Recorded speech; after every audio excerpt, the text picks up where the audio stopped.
comes the hot step, here comes the hot step, here comes the hot step, word up. 369 girls wanna drink wine. Tell the man not to waste your time. If the man broke, the man he a joke, so you gotta get loose with the Henny and the Coke. 3, 2, 1, girls wanna have fun. If the man don't dance, he's done. Tell him move on, get the man gone. Now can I get a Coke with my rum? If you want to learn how to make cool B-roll content of your motorcycle just like that, stick around, we'll show you how.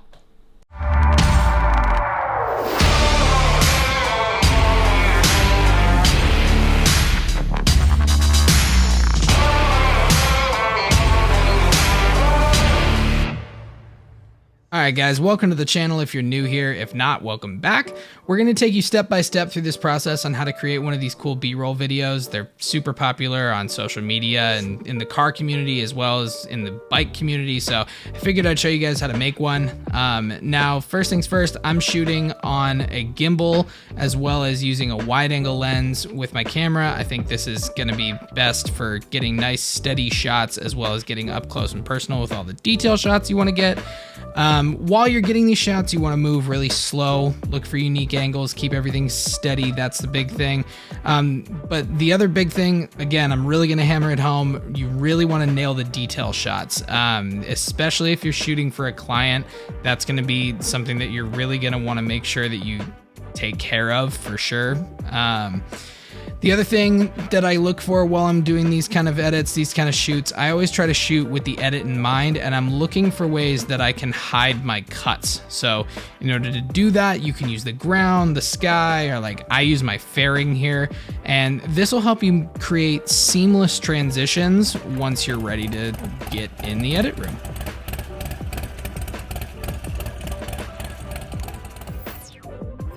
All right, guys, so now that we've got all of our footage actually filmed, looking really good, you guys can see, have all this good footage uploaded. Now, what I'll usually do right now is I want to find a shot that looks good for like my opening shot. So I actually found one right here.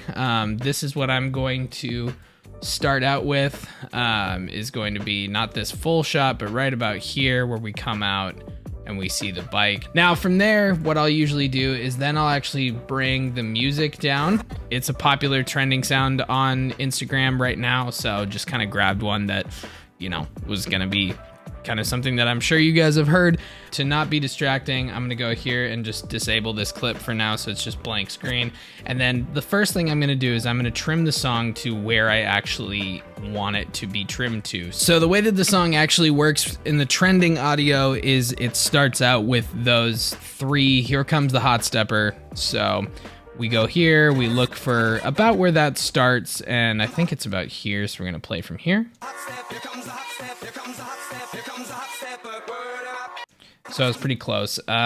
If you need to zoom in so that you can see this a little bit better, you can definitely do that. I went a little bit too far, so I think maybe it's right here.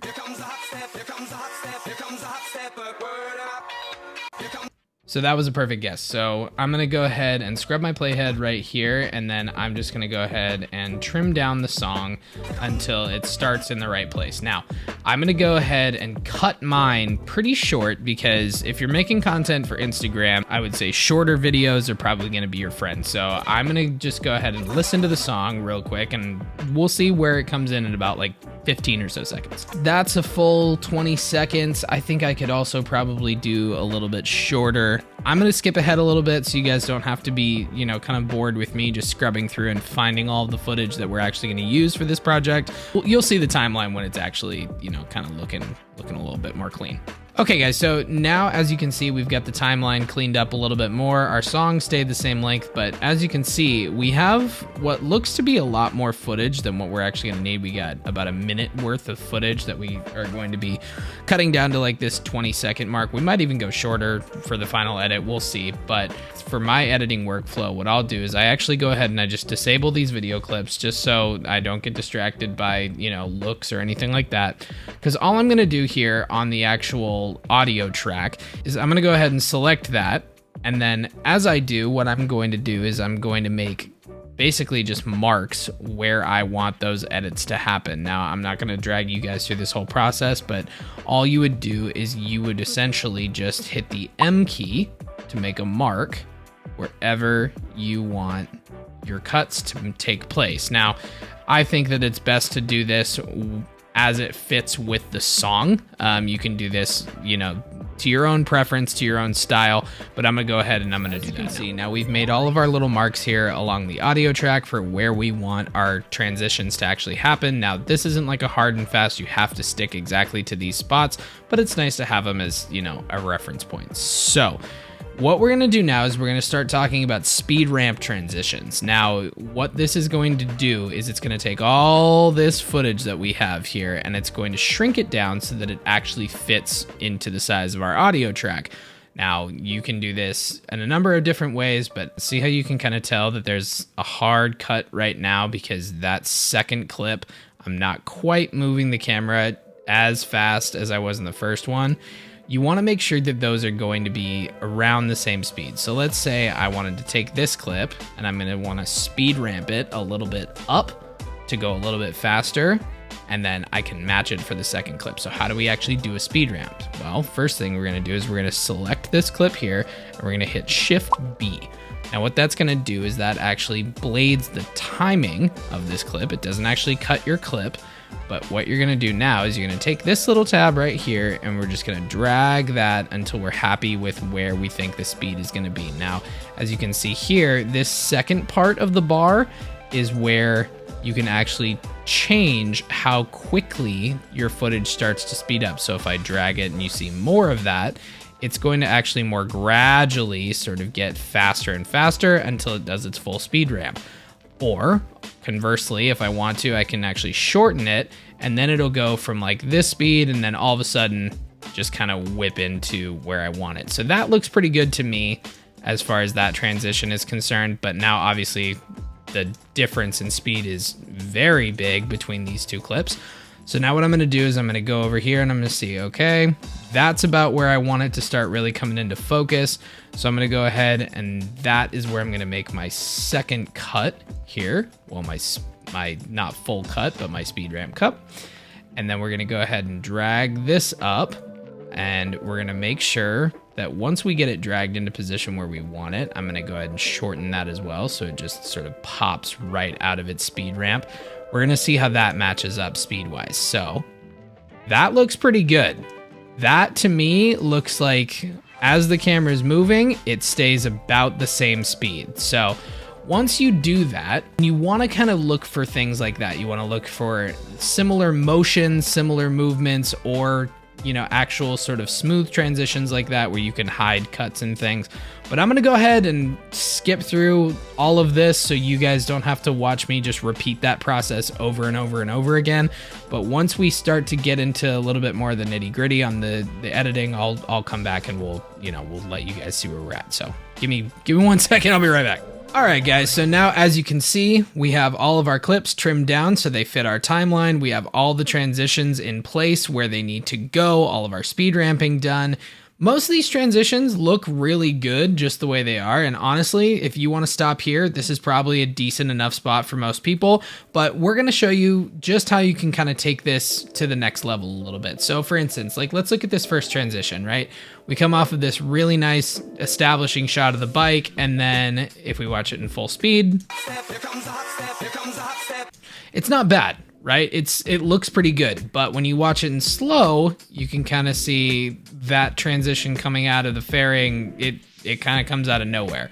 So what we're going to do to kind of spice that up a little bit, we're going to come over here and I have this transition pack from Motion VFX. I don't even know if it's still on their site, honestly, but this is a Luma key transition. Now, guys like Sam Kolder use this transition all the time. You can do it manually yourself, but I find it much easier to just come over here and drag and drop this where I want it. And then I can shift the duration of the transition. And then now watch the after. Here's what we just created. Here comes a hot step, here comes a hot step, here comes a hot step, word up. So I think that looks way better. I love that it kind of, the fairing kind of takes over the sky almost, and then it adds a little bit of an extra pop. Now, the other thing that we need to do is with these speed ramp transitions that we've created, they're a little bit choppy. If you look closely, you can see they kind of they're a little bit jittery, you know, they don't look clean. So what we're gonna do, we're gonna add one more thing. Now I really recommend you do this at the end of your project because it's pretty taxing on your computer to render these things out. But if we come down here, we come down to motion blur. Now this is a pack that I've installed from Ryan Nangle. Guy creates awesome stuff for Final Cut, so if you haven't heard of him and all of the things that he's created, definitely go check it out. But what we're gonna do is we're gonna take this motion blur and we're gonna drag it over top of where our speed ramps are happening. So now when we go ahead and watch this back, 369 girls wanna drink wine. we add this nice little bit of motion blur to the speed ramp, and it just makes it look, you know, just a little bit cleaner, just a little bit more natural to your eye. It's not quite as jarring, right? So you can kind of see how that would make your video kind of stand out and go to the next level. So I'm gonna go ahead and add those motion blurs, and then hopefully you guys will get to see a nice final product. Okay, so now we've got all our motion blur over the top of our speed ramp transitions. We added an adjustment layer here so that we could throw a LUT on, make it look a little bit more crispy, a little bit more cinematic, whatever you want to say. But I'd call this pretty much done. So I'll show you guys the final product here in just a second. But for now, if you've enjoyed this tutorial and you want to see more, don't forget to subscribe, hit that like button, all the good YouTube stuff. It helps the channel more than you know, like seriously. So I hope you guys have enjoyed the video. And as always, I will see you all in the next one. Later. Here comes the hot step, here comes the hot step, here comes the hot step, here comes the hot step, word up. 369 girls